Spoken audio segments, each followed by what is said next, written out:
حکومتی قرض گری جدید مالیاتی دنیا کا ایک نہایت سنگین مسئلہ بن چکی ہے۔ سرکاری قرض اور جی ڈی پی کا تناسب دوبارہ 1945 کی سطح تک پہنچ چکا ہے۔ تمام بڑی معیشتیں اپنی پیداواری صلاحیت کے مقابلے میں تاریخی حد تک قرضوں کا بوجھ اٹھائے ہوئے ہیں۔ امریکی قرض جی ڈی پی کا 160% تک پہنچ سکتا ہے۔ گزشتہ سال وفاقی حکومت نے صرف قرض کے سود پر $880 ارب خرچ کیے۔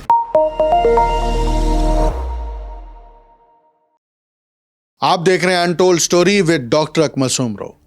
عالمی معیشت آج تاریخی طور پر سب سے زیادہ قرض کے بوجھ تلے دب چکی ہے، جہاں حکومتیں مسلسل خساروں اور سرکاری قرضوں کے دائرے میں پھنس گئی ہیں۔ امریکہ، جاپان، یورپ کے کئی ممالک اور دیگر ترقی یافتہ معیشتیں نہ صرف اپنے بجٹ خسارے میں اضافہ کر رہی ہیں بلکہ اپنے عوامی اور پرائیویٹ سیکٹر کے مالی وسائل کے ذریعے قرض کی لامتناہی سرکل میں پھنس گئی ہیں۔ اس سارے نظام میں انٹرنیشنل بینکار اور عالمی مالیاتی اداروں کا نیٹ ورک کلیدی کردار ادا کر رہا ہے، جو ممالک کو قرض کے ذریعے اقتصادی طور پر دباؤ میں لاتا ہے، شرح سود، بانڈ مارکیٹ اور مالیاتی پالیسیوں پر دباؤ ڈال کر انہیں اپنی خواہشات کے مطابق چلانے پر مجبور کرتا ہے۔ یہ عالمی قرض کا جال نہ صرف حکومتوں کی مالی خود مختاری محدود کرتا ہے بلکہ ان کی معاشی پالیسیوں کو بھی بین الاقوامی مارکیٹ کی ترجیحات کے تابع کر دیتا ہے، جس سے ملکوں کے لیے ایک طویل المدتی ترقی اور عوامی بہبود کے فیصلے کرنا مشکل ہو جاتا ہے۔ حکومتی قرض گری جدید مالیاتی دنیا کا ایک نہایت سنگین مسئلہ بن چکی ہے۔ دنیا بھر کی حکومتیں قرض پر اس حد تک انحصار کرنے لگی ہیں کہ خود مختار ریاستوں کے قرضوں کی سطح غیر معمولی رفتار سے بڑھتی گئی ہے۔ ترقی یافتہ معیشتوں میں سرکاری قرض اور جی ڈی پی کا تناسب دوبارہ 1945 کی سطح تک پہنچ چکا ہے۔ یہ ایک چونکا دینے والی حقیقت ہے جس کا سیاسی حل نکالنا انتہائی مشکل دکھائی دے رہا ہے۔ اب یہ سوال اٹھایا جا رہا ہے کہ آیا یہ صورتحال کسی بڑے مالیاتی بحران یا قرضوں کے ڈیفالٹ کا پیش خیمہ تو نہیں؟ اصل خدشہ یہ ہے کہ اگر بانڈ مارکیٹ کسی نازک موڑ پر ٹوٹ گئی تو یہ معیشت کا گلا گھونٹ سکتی ہے۔ اگرچہ مرکزی بینکوں کے پاس مارکیٹ کے دباؤ کو وقتی طور پر زائل کرنے کی طاقت موجود ہوتی ہے، لیکن اس کے باوجود مالیاتی منڈیوں اور پالیسی سازوں کے درمیان ایک کشیدہ توازن برقرار رہتا ہے۔ آج بڑی حکومتی قرض گیری ایک معمول بن چکی ہے۔ جرمنی جیسے چند ممالک کو چھوڑ کر تقریباً تمام بڑی معیشتیں اپنی پیداواری صلاحیت کے مقابلے میں تاریخی حد تک قرضوں کا بوجھ اٹھائے ہوئے ہیں۔ امریکہ، جاپان، کینیڈا، اٹلی اور فرانس سب ہی بلند قرضی سطحوں کا سامنا کر رہے ہیں، جبکہ امریکہ اور چین جیسے ممالک بڑے مالیاتی خساروں سے دوچار ہیں۔ یہ رجحان دراصل اس حکمت عملی کا تسلسل ہے جو عالمی مالیاتی بحران کے بعد اختیار کی گئی۔ معاشی مسائل سے نکلنے کے لیے قرض لو اور پھر اس قرض کے اثرات سنبھالنے کے لیے مزید قرض لو۔ بڑی معیشتوں کے لیے اس چکر سے نکلنے کا کوئی واضح راستہ فی الحال دکھائی نہیں دیتا۔ عالمی مالیاتی بحران، کووڈ-19 کی وبا اور یورپ میں جنگ جیسے بڑے جھٹکوں نے اس صورتحال کو مزید گمبھیر بنایا۔ ہر موقع پر حکومتوں نے آخری سہارا فراہم کرنے والے ضامن کا کردار ادا کیا اور بڑے پیمانے پر اخراجات کیے، مگر کووڈ کے بعد عالمی سطح پر مہنگائی میں غیر معمولی اضافہ اور شرح سود میں تیزی نے حکومتی قرضوں کی ادائیگی کو کہیں زیادہ مہنگا بنا دیا ہے۔ کئی ترقی یافتہ معیشتوں میں قرض اور جی ڈی پی کا تناسب تقریباً 100% تک پہنچ چکا ہے اور اندازے ظاہر کرتے ہیں کہ یہ سطح مزید بڑھ سکتی ہے۔ بنیادی طور پر حکومتی بانڈ ایک وعدہ ہوتا ہے۔ سرمایہ کار ایک مخصوص مدت کے لیے حکومت کو رقم ادھار دیتے ہیں اور بدلے میں انہیں سود اور مدت پوری ہونے پر اصل رقم واپس ملتی ہے۔ چونکہ مختلف بانڈز کی مدت اور شرح سود مختلف ہوتی ہے، اس لیے ان کا تقابل ییلڈ کے ذریعے کیا جاتا ہے، جو اس وقت بڑھتی ہے جب بانڈ کی قیمت گرتی ہے۔ ییلڈز میں تیز اضافہ تشویشناک ہوتا ہے، کیونکہ اس سے پورے ملک میں قرض لینے کی لاگت بڑھ جاتی ہے۔ اسی لیے حکومتوں کے لیے ضروری ہے کہ ان کے بانڈز کی خریداری کے لیے مضبوط طلب برقرار رہے۔ خطرہ اس وقت پیدا ہوتا ہے جب قرضی موت کا چکر شروع ہو جائے، یعنی جب سرمایہ کار قرض کی پائیداری پر شکوک کی وجہ سے بانڈز فروخت کرنا شروع کر دیں، جس سے ییلڈز مزید بڑھیں اور مالیاتی صورتحال مزید خراب ہو جائے۔ اب یہ آوازیں بلند ہو رہی ہیں کہ قرض کی صورتحال قابو سے باہر ہوتی جا رہی ہے، اور کچھ مواقعوں پر یہ بھی دیکھا گیا ہے کہ سرمایہ کار مزید حکومتی بانڈز خریدنے سے گریزاں نظر آئے، جس سے مارکیٹ میں بے چینی پھیل گئی۔ کچھ ماہرین کہتے ہیں کہ مسئلہ صرف حکومت کے قرض کا نہیں، بلکہ پرائیویٹ سیکٹر کے قرض کے ساتھ اس کے اثرات کا بھی ہے۔ اگر کسی ملک میں حکومت کا قرض زیادہ ہو لیکن نجی قرض کم ہو تو اثر مختلف ہوگا۔ حقیقت میں بڑے نجی مالیاتی بحران اکثر حکومت کے قرض میں بڑے اضافے کا سبب بنتے ہیں۔ عالمی مالیاتی بحران کے بعد اور وبا کے دوران بنیادی خوف کمزور طلب اور ڈیفلیشن یعنی مہنگائی کا نہ ہونا تھا۔ اس دوران پیسہ آسانی سے دستیاب تھا اور قرض لینے کی حوصلہ افزائی کی گئی۔ اب مہنگائی واپس آ گئی ہے اور حالات بدل گئے ہیں۔ حکومتیں قدرتی طور پر خرچ کرنا چاہتی ہیں، اور جب آسان قرض دستیاب ہو تو خرچ مزید بڑھ جاتا ہے۔ قرض لینا لازمی طور پر مزید قرض پیدا کرتا ہے۔ گزشتہ دہائی میں کئی حکومتوں نے خسارے کنٹرول کرنے کے لیے دیگر شعبوں میں خرچ کم کیا، لیکن اس سے عوامی خدمات اور بنیادی ڈھانچے میں کمی ہو گئی۔ اب ویسٹرن کنٹریز پر دباؤ ہے کہ وہ کمی پوری کریں۔ ساتھ ہی نئے مسائل بھی ہیں: کمزور ترقی، بڑھتے ہوئے عالمی سیکیورٹی خطرات، بڑھتی ہوئی عمر کی آبادی اور ماحول دوست توانائی کی منتقلی، جس کے لیے حکومت کی مالی مدد ضروری ہے۔ ان سب کے ساتھ شرح سود بھی پہلے سے زیادہ ہے، جو قرض کے بوجھ کو بڑھا رہی ہے۔ اب حکومتوں کے لیے سالانہ بڑے پیمانے پر قرض لینا معمول بن گیا ہے۔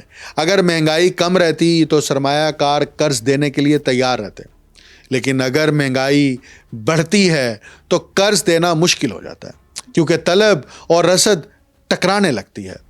تاریخی طور پر بانڈ مارکیٹ حکومتوں کے لیے ایک قسم کی نگرانی کا کام کرتی رہی ہیں۔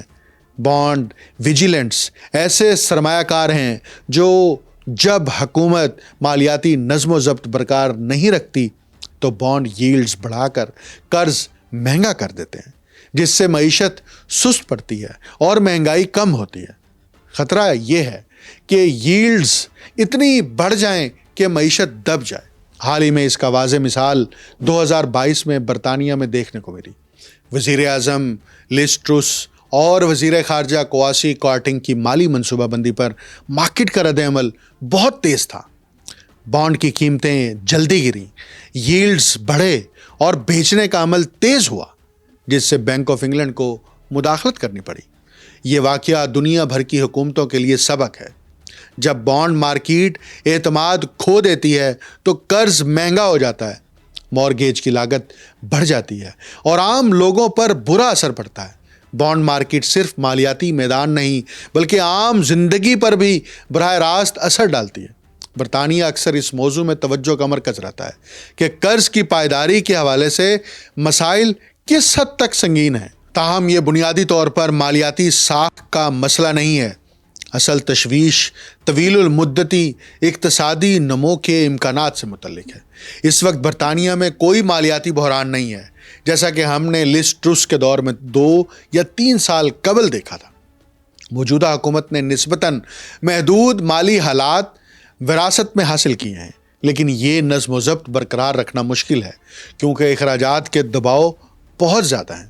اصل تشویش امریکہ ہے، جس کا خسارہ سب سے بڑا ہے اور قرض کی صورتحال دن بدن ناقابل برداشت ہوتی جا رہی ہے۔ امریکہ عالمی معیشت کے مرکز میں ہے، اس کی بانڈ مارکیٹ کی مالیت 20 کھرب ڈالر سے زیادہ ہے، اور امریکہ کا خسارہ بیشتر مغربی ممالک سے بڑا ہے۔ بدترین صورتحال کی پیش گوئی کے مطابق اگلے 10 سال میں امریکی قرض GDP کا 160% تک پہنچ سکتا ہے۔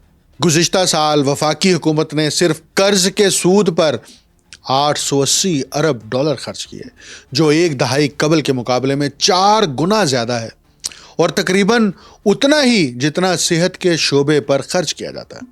اگر پرانے قرضے ادا کرنے کے لیے نئے قرضے لیے جائیں تو ملک سود کی بڑھتی ہوئی شرح کے سامنے انتہائی کمزور ہو جاتا ہے۔ فی الحال قرض کی ادائیگی وفاقی آمدنی کا تقریباً 1/4 حصہ کھا رہی ہے، جو ایک کلاسک قرضی پھندا ہے جس سے نکلنا مشکل ہے۔ امریکہ ایک بہت بڑا خسارہ چلا رہا ہے، تقریباً GDP کا 6%، جو پرامن اوقات میں اور مکمل روزگار کی حالت میں غیر معمولی ہے۔ امریکی قرض کے موجودہ اندازے تشویشناک ہیں، خاص طور پر اس بات کو مدنظر رکھتے ہوئے کہ ڈالر دنیا کی سب سے اہم کرنسی ہے۔ اس مسئلے کا حل یہ ہو سکتا ہے کہ دونوں سیاسی دھڑوں کے درمیان ایک باہمی معاہدہ ہو کہ خسارہ GDP کا تقریباً 3% ہی رہے۔ زیادہ تر بحث اور تشویش واقعی الفاظ کا مسئلہ ہے۔ لوگ حکومت کے خسارے کے بارے میں فکر مند ہیں، لیکن اصل میں وہ غیر حکومتی شعبے کی مالی بچت یا سرپلس کے بارے میں فکر مند ہیں۔ اگر ہم اسے نیٹ حصہ کہہ دیں اور قرض کو مجموعی نیٹ حصہ کہہ دیں تو عوامی تشویش بہت حد تک کم ہو جائے گی۔ ٹرمپ انتظامیہ نے جب اقتدار سنبھالا تو انہوں نے بانڈ مارکیٹ، جسے بانڈ ویجیلنس کہا جاتا ہے، کو مطمئن کرنے کی ضرورت محسوس کی۔ خسارے کو کم کرنے کے لیے کچھ بڑے منصوبے بنائے گئے، جیسے کہ ڈپارٹمنٹ آف گورنمنٹ ایفیشنسی، لیکن اس بارے میں شبہ ہے کہ یہ اقدامات 2 کھرب ڈالر کے خسارے کو واقعی کم کر سکتے ہیں۔ یہاں تک کہ ایلان مسک، جو اس منصوبے سے جڑا ہوا تھا، اس نے بھی ممکنہ بجٹ کا اندازہ زیادہ لگایا۔ کانگریس کو زیادہ ذمہ دار بنانے کے لیے شاید مارکیٹ میں کسی بڑی ہلچل کی ضرورت ہوگی۔ امریکہ عالمی مالیاتی نظام کے لیے انتہائی اہم ہے۔ ڈالر عالمی تجارت اور سرحد پار قرضوں کی بنیادی کرنسی ہے، جس کا مطلب ہے کہ غیر ملکی سرمایہ کار اور مرکزی بینک ڈالر رکھنے پر مجبور ہیں، اور اس کے نتیجے میں امریکی حکومت کے قرض خریدنا پڑتا ہے۔ یہ حیثیت امریکی حکومت کو دیگر ممالک کے مقابلے میں زیادہ آزاد خرچ کرنے کی اجازت دیتی ہے۔ تاہم بالآخر امریکہ کو برطانیہ 2022 یا یورو زون ایک دہائی پہلے دیکھے گئے بحران کی طرح کسی بحران کا سامنا کرنا پڑ سکتا ہے۔ ایسا بحران دنیا کو سب سے اہم مالیاتی اور اقتصادی چیلنج بن سکتا ہے، اور مالیاتی منڈیوں میں عدم استحکام پیدا کر سکتا ہے۔ موجودہ پالیسیوں کے پیش نظر یہ زیادہ ممکن لگتا ہے کہ امریکہ میں بڑے خسارے جاری رہیں گے۔ دوسری طرف جاپان سے یہ ظاہر ہوتا ہے کہ بہت زیادہ حکومت قرضہ طویل عرصے تک برقرار رکھ سکتی ہے، اور اس کے بڑے مسائل پیدا ہونے کی ضرورت نہیں۔ جاپان کے تجربے کی کلید یہ ہے کہ اس کا زیادہ قرضہ سست اقتصادی نمو، مرکزی بینک کی طرف سے بہت کم شرح سود کے ساتھ آیا، جس سے زیادہ تر قرضہ مارکیٹ میں نہیں آتا۔ پھر بھی ین کی قیمت سالانہ تقریباً 4% کم ہوتی ہے، جس کا مطلب ہے کہ سرمایہ کاروں نے امریکی بانڈز کے مقابلے میں تقریباً 70% نقصان اٹھایا ہے۔ جاپان میں بانڈ ویجیلنٹس دراصل مرکزی بینک ہی ہیں۔ ایک پرعزم مرکزی بینک مارکیٹ کے دباؤ کو نظر انداز کر کے ییلڈز بڑھنے سے روک سکتا ہے، جیسا کہ بینک آف جاپان نے واضح طور پر دکھایا ہے۔ جاپان کی خاص بات یہ ہے کہ اس کا زیادہ تر قرضہ ملکی سطح پر رکھا جاتا ہے۔ زیادہ تر کارپوریٹس اور شہریوں کے پاس، جو افراط زر کے باوجود صفر یا بہت کم ییلڈز پر بانڈز رکھتے ہیں۔ بینک آف جاپان انتہائی قابل اعتماد ہے، اور اس کے قرض دہندگان بھی مالی طور پر مضبوط اور وفادار ہیں، جس سے جاپان کی صورتحال زیادہ مستحکم ہے۔ یہ زیادہ تر مغربی ممالک کا مسئلہ ہے۔ زیادہ تر ترقی یافتہ معیشتیں قرض سے زیادہ خطرات کا سامنا کرتی ہیں۔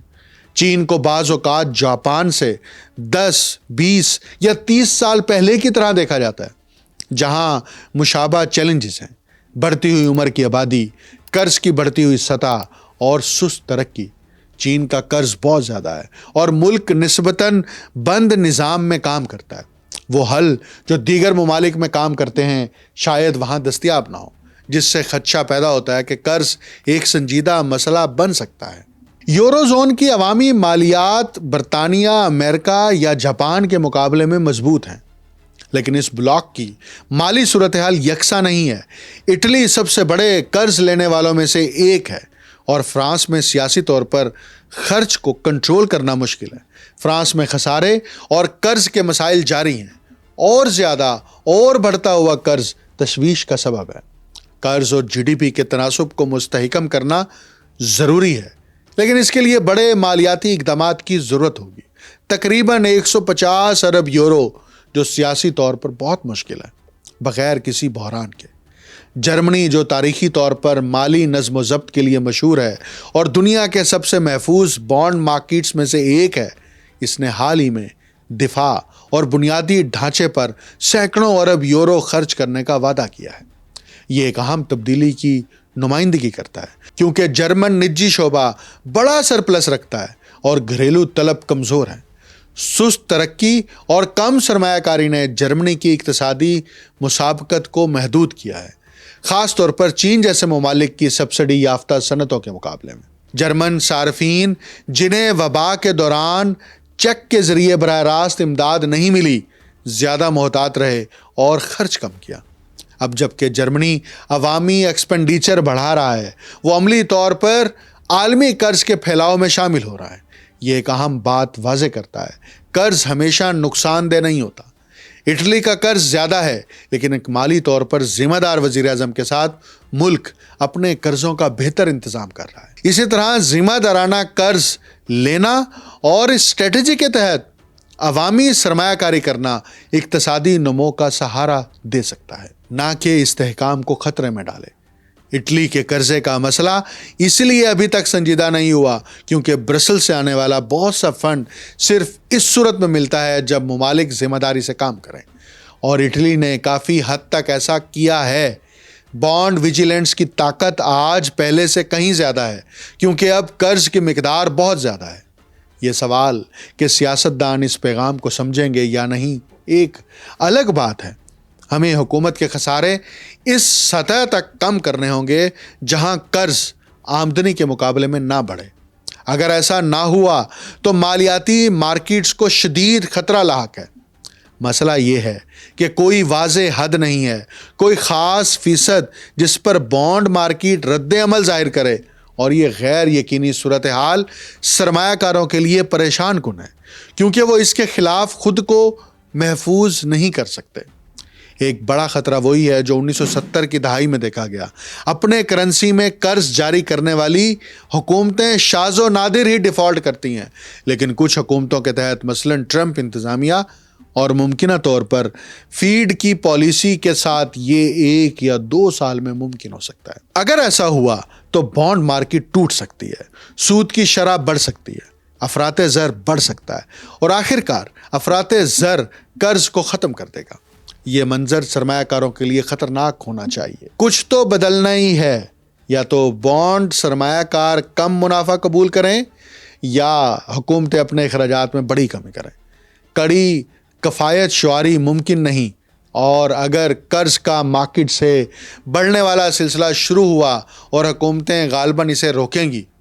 موجودہ ویجیلنٹس اسی لیے فکر مند ہیں کیونکہ وہ مستقبل میں زیادہ افراط زر دیکھ رہے ہیں، لیکن میری رائے میں مرکزی حکام ان کی طاقت کو محدود کر دیں گے۔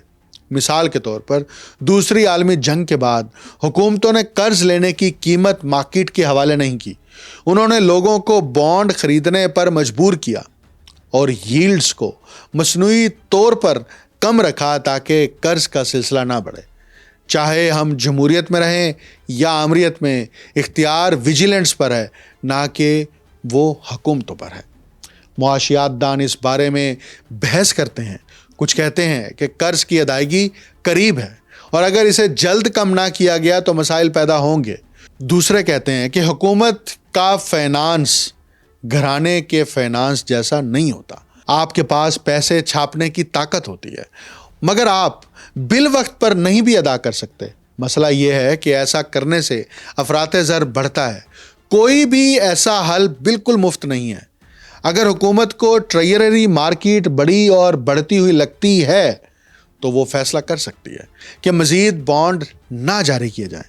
قرض جاری کرنا اقتصادی ضرورت نہیں ہے بلکہ پالیسی کا انتخاب ہے.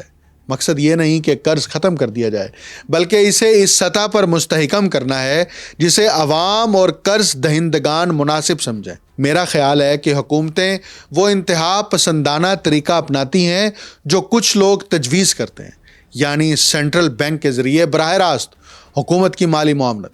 یہ خطرہ لینے کی ضرورت نہیں. دنیا میں اتنی سیونگز موجود ہیں کہ پہلے سرمایہ کاروں کو استعمال کیا جا سکتا ہے اس سے پہلے کہ سینٹرل بینک کے بیلنس شیٹ کا سہارا لینا پڑے. حکومتوں کے لیے قرض پر انحصار ختم کرنا بہت مشکل ہے. وہ ممالک جن کا خسارہ زیادہ ہے انہیں سخت مالی اصلاحات کا سامنا کرنا پڑے گا، لیکن گھبراہٹ یا ہڑبڑاہٹ سب سے بری حکمت عملی ہے جب تک کوئی فوری اور بڑا بحران نہ ہو. ہر کوئی زیادہ قرض چاہتا ہے. سیاستدان خاص طور پر قرض لینے اور خرچ کرنے کو پسند کرتے ہیں کیونکہ ادائیگی کسی اور کی ذمہ داری ہوتی ہے. اگر آپ بغیر ٹیکس بڑھائے خرچ بڑھا سکتے ہیں تو یہ بہترین صورتحال ہے. مسئلہ صرف یہ ہے کہ بانڈ ویجیلنٹس شاید ایسا نہ چاہیں اور ان کے پاس ایسا روکنے کی طاقت بھی ہو سکتی ہے. قرض کے بڑے چکر اکثر 50 سے 75 سال تک چلتے ہیں، جس دوران قرض آمدنی کے مقابلے میں بڑھتا ہے جو اس قرض کی ادائیگی کے لیے ضروری ہے. پالیسی سازوں کو ان کے طویل المدتی قرض کے چکروں کو سمجھنا چاہیے. کیا قرض کی کوئی حد ہے؟ ہاں، آخرکار حد ضرور آئے گی. ہر حکومت کا خسارہ کسی نہ کسی کے لیے فائدہ مند ہوتا ہے. اگر خسارہ ٹیکس میں کمی کی وجہ سے ہوا ہے جو زیادہ آمدنی والے لوگوں کے فائدے کے لیے ہے تو اس سے صرف وہ طبقہ فائدہ اٹھائے گا، جبکہ اگر خسارہ صحت، تعلیم یا انفراسٹرکچر میں سرمایہ کاری کی وجہ سے ہے تو اس سے معاشرے کے زیادہ حصے کو فائدہ پہنچے گا. کئی سالوں میں آہستہ آہستہ قرض کو افراط زر کے ذریعے کم کرنا کبھی کبھار سب سے کم نقصان دہ راستہ ہوتا ہے، یا کم از کم یہ پالیسی سازوں کو انتہائی ناپسندیدہ فیصلے کرنے سے بچا سکتا ہے. تاہم زیادہ مہنگائی سیاسی طور پر خطرناک ہے، جیسا کہ حالیہ برسوں میں دیکھا گیا کہ یہ ناپسندیدہ ہے اور حکومتوں کے اقتدار سے باہر ہونے کا سبب بھی بن سکتی ہے. افراط زر اس وقت ہی کام کرتا ہے جب یہ غیر متوقع ہو. اگر یہ متوقع ہو تو بانڈ کی شرح سود بڑھ جاتی ہے اور حکومت کا قرض کم نہیں ہوتا. ایک ایسی دنیا کا تصور کرنا مشکل ہے جس میں حکومت کا قرض موجود نہ ہو. صدیوں سے حکومتوں کا قرض معیشت کا اہم حصہ رہا ہے. جدید مالیاتی نظام جیسے کہ برطانیہ میں بینک آف انگلینڈ اس لیے قائم کیا گیا تاکہ حکومت کے قرض کا انتظام کیا جا سکے. حکومتیں سب سے محفوظ قرض لینے والی سمجھی جاتی ہیں اور طویل مدتی منصوبے کرتی ہیں. قرض لینا بذات خود غلط نہیں، یہ جدید مالیاتی نظام کے کام کرنے کا ایک بنیادی حصہ ہے. یہ عالمی قرض اور مالیاتی قابو کا نظام واضح کرتا ہے کہ کس طرح ملک اپنے معاشی فیصلے آزادانہ طور پر نہیں کر پاتے اور ان کی پالیسیوں پر بیرونی دباؤ بڑھتا ہے. اگرچہ حکومتیں اقتصادی ترقی، عوامی خدمات اور ڈیفنس کے لیے قرض لیتی ہیں، لیکن بین الاقوامی بینکار اور مالیاتی نیٹ ورک پر ہر وقت نگرانی اور کنٹرول کے ذریعے ان کے اقدامات محدود کرتا ہے. ایسے میں معاشی پالیسیوں کی آزادی، طویل مدتی استحکام اور عوام کی فلاح و بہبود کے فیصلے بین الاقوامی مالیاتی طاقتوں کے ہاتھ میں رہ جاتے ہیں. مستقبل میں اگر قرض کے بوجھ کو قابو میں نہ لایا گیا تو یہ نہ صرف مالیاتی بحران کو جنم دے سکتا ہے بلکہ ملکوں کی خود مختاری اور عوامی ترقی کے امکانات بھی شدید خطرے میں پڑ جائیں گے. مجھے ڈاکٹر اکمل سومرو کو اجازت دیجیے. اللہ حافظ.